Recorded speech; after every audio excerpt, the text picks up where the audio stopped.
Pemirsa, Markas Islah Al-Aziziyah pimpinan Tubul Kaini Tanjungan menggelar peringatan Maulid Rasul Selasa 10 Januari 2023. Ribuan undangan menghadiri peringatan Maulid yang berlangsung di Komplek Dayah, Kecamatan Luang Batah, Banda Aceh. Ratusan tamu menghadiri peringatan Maulid Rasul yang digelar Markas Al-Islah Al-Aziziyah. Pimpinan lembaga pendidikan tersebut, Tubul Kaini Tanjungan, menyambut langsung para undangan dari berbagai kalangan, baik pemerintahan, ulama dayah, pimpinan TNI Polri, dan masyarakat.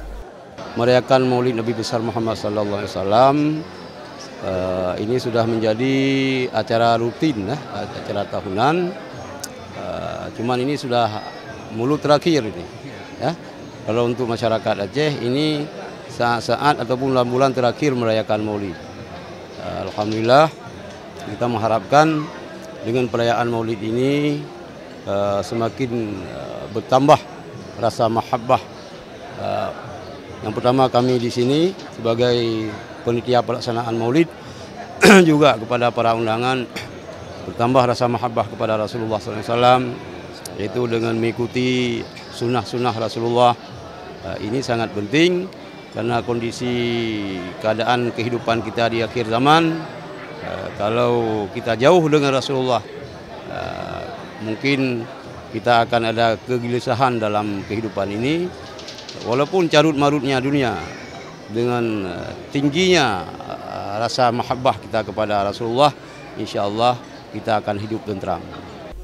Di antara undangan yang hadir pada kegiatan ini adalah Kapolresta Banda Aceh, Kombes Fahmi Irwan Ramli, yang menyampaikan peringatan Maulid ini menjadi momentum silaturahmi yang tepat semua kalangan.